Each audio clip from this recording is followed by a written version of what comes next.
Et bonjour à tous, nouveau perso, nouveau portail, et nouvelle vidéo. On continue avec les Jap Club, donc avec un portail qui va sortir lundi, avec Yumikura et... ça y est, je suis perdu. Avec Yumikura et Izawa. Donc un milieu de terrain avec un défenseur, on va voir ce que ça donne, hein. Est-ce qu'on va grossir les Jap ou pas. Et avec une petite surprise aussi, le rework de Jito Dreamfest Marseille. Donc je vais juste vous mettre les stats sans vous dire s'il est nul ou pas. Enfin, je vous le dirai juste après, bien sûr. Et voilà. Allez, prenez vos notes et c'est parti, on y va.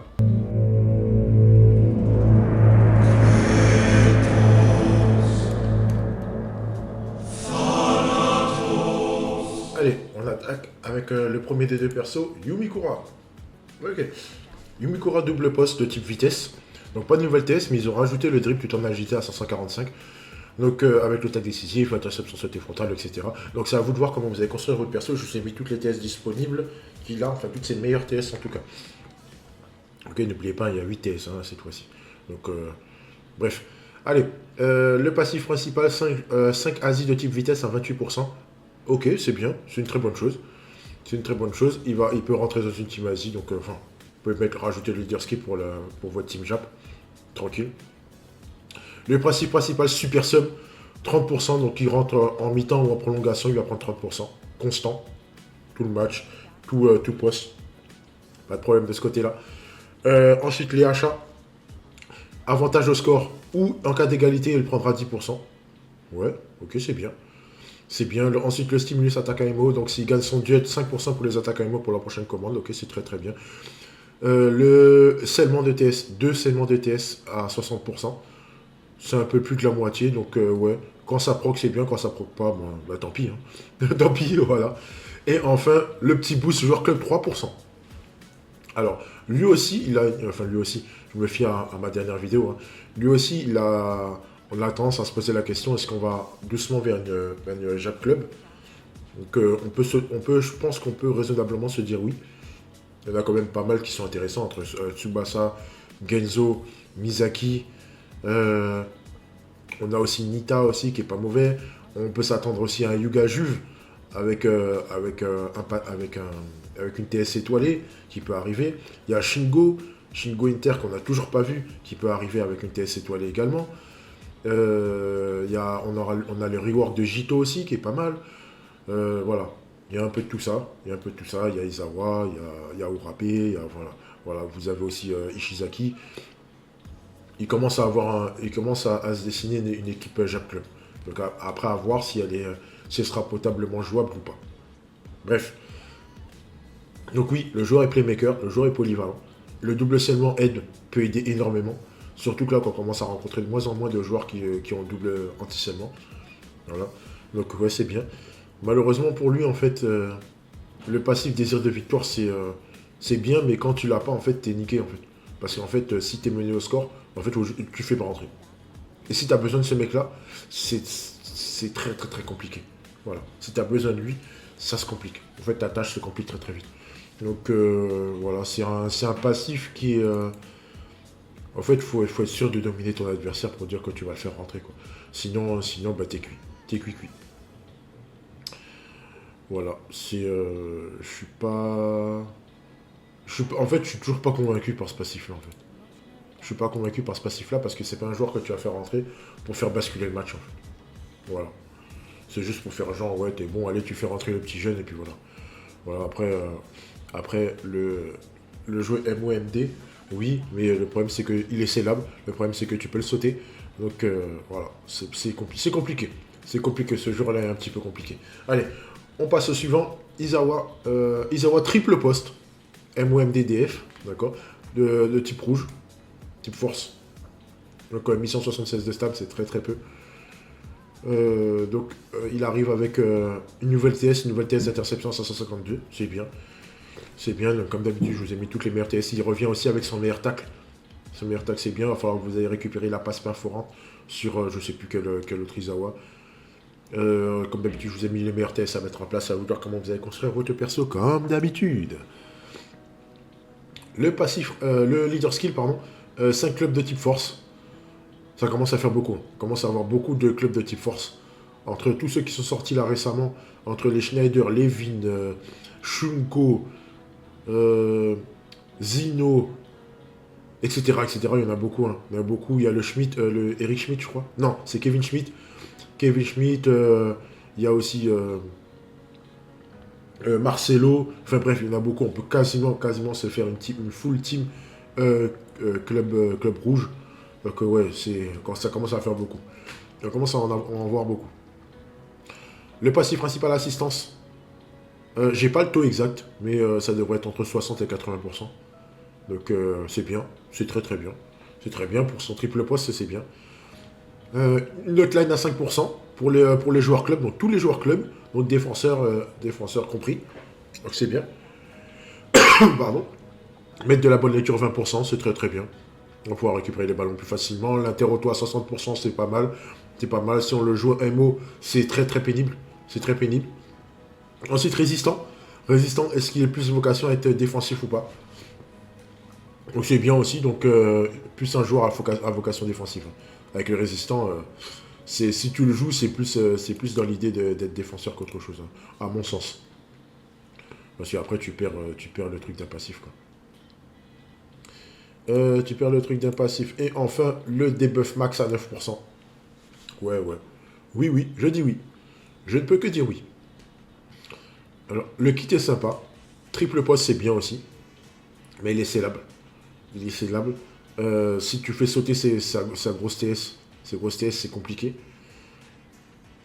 S'il tombe sur un double seller, c'est compliqué. Le fait qu'il soit triple poste, on peut raisonnablement se poser la question de savoir où on va le jouer. Si on joue plus MD, plus DF ou plus MO, vous verrez ça tout de suite, ne vous inquiétez pas. Et son plus gros problème, c'est qu'il ne donne pas de boost.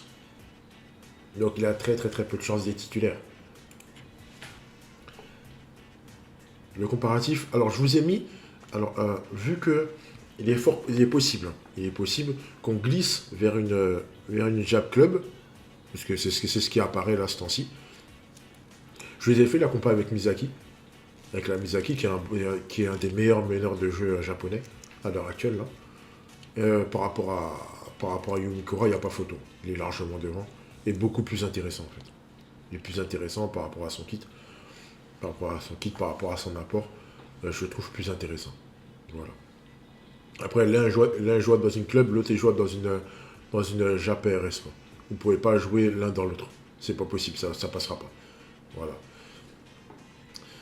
Ensuite, la comparaison avec Soga. Soga qui commence à être en PLS terrible. Voilà, en fait, vous avez la réponse. Izawa, c'est un joueur à vocation défensive. Vous ne pouvez pas jouer offensif, c'est pas possible. Il va se faire prendre dans tous les sens. Voilà. Donc, MDDF, tout simplement. Ou aller à la rigueur, ouais, sympa, MO pour récupérer les ballons, mais vous ne pourrez jamais passer, c'est pas possible. C'est pas possible, il va se faire prendre les ballons. Même en passe blanche, bonne chance. Bonne chance. Par contre, il peut avoir ses chances si vous le jouez en debuff. Là, c'est à voir. C'est à voir. Mais voilà, après la comparaison, si vous le jouez en buff avec la comparaison avec Soga, voilà, il est devant. Après son problème, oui, c'est qu'il ne donne pas de boost. Donc, est-ce que c'est intéressant à pool ou pas? Comment ça, troisième partie de vidéo? Oui, juste avant de terminer, passer à la phase 3. Donc pas tout de suite. Hein. Je vais juste vous montrer les stats du Gito Marseille. Donc, voilà. Alors, je n'ai pas les stats avant, je suis désolé. Alors, faites bien attention aux stats qui vont s'afficher là. La stat de contre, vu qu'en fait il est tueur de tir, des tueurs de tir au sol, là j'ai mis la stat de contre avec le tir. En prenant en compte le tir, bien sûr. Parce qu'on ne peut pas ne pas le prendre en compte, c'est pas possible. En revanche, la stat de tacle et d'interception, on ne la prend pas en compte. Si on peut l'ajouter, mais le problème c'est que ça monte haut, on touche les 710K, mais c'est pas assez pour arrêter un tir. Donc en fait, ça sert à rien de le mettre. Voilà. Donc, voilà les stats de Gito. Sachant qu'il a été rework, ils ont rajouté des stats en plus. Ils lui ont mis un double segment TS à 100%, ce qui est une très bonne chose. Donc, je pense qu'il y a moyen de faire quelque chose avec lui. Après, c'est pas non plus extraordinaire. Ok, c'est bien, c'est pas mal, mais c'est pas extraordinaire non plus. Voilà. Donc voilà, c'est le petit Gito. Le petit Gito qui revient de nulle part, qui a déjà eu un premier rework. Et là, donc, ils lui ont mis un deuxième, donc voilà. Allez, attendez, la troisième partie? Oui, oui, tout de suite, on y va.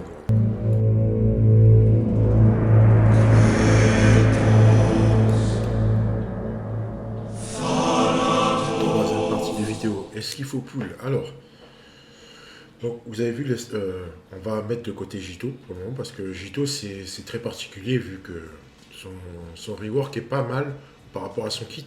Donc, le double segment TS à 100%, ça va, il y a des chances qu'il récupère le ballon, mais c'est un peu compliqué. Il est tueur de. En fait, il est compatible à la méca actuelle, c'est-à-dire Club ou Rising Sun. Donc, ouais, si c'est en dehors de ça, ça va être très compliqué pour lui. Sa stat, elle a un peu amélioré par rapport au tir, donc ça le rend un peu potable, mais c'est pas la folie non plus. Donc voilà. On continue à compléter doucement la panoplie Jap Club tout en, euh, tout en se disant qu'on n'a pas encore les super joueurs, quoi. On n'a pas encore le super joueur, mis à part Misaki pour moi qui est un peu au-dessus. Donc voilà. Donc on attend de voir. On attend de voir les boosters qui vont donner vraiment beaucoup de lait, quoi. Donc ce portail-là, est-ce qu'il faut aller le chercher? Franchement, honnêtement, je suis pas convaincu. Entre, entre Izawa qui est pas top, mais qui est pas mal, sans plus, Yumikura, bof, pas extraordinaire. Donc voilà, c'est un portail qu'on peut skip facilement. Par contre, si vous voulez aller chercher le DPF max, vous n'aurez pas le choix, il va falloir y aller. Voilà, c'était tout pour moi. Je pense qu'on peut arrêter là. Oui, c'est vrai que c'est pas une vidéo extraordinaire non plus. Après, c'est pas un portail de fou, donc il n'y a pas de quoi s'extasier. Donc voilà, voilà. Voilà, désolé si j'ai douché l'enthousiasme de plusieurs personnes, mais voilà, si vous vraiment aller dans la Jab Club, il va falloir attendre patiemment pour pouvoir continuer, pouvoir recommencer à pool des joueurs qui en valent vraiment la peine. Mais ceux-là, pour moi, franchement, on peut les skip tranquillement, sauf si on veut vraiment aller récupérer le debuff max. Voilà. Allez, bonne journée à vous et ciao.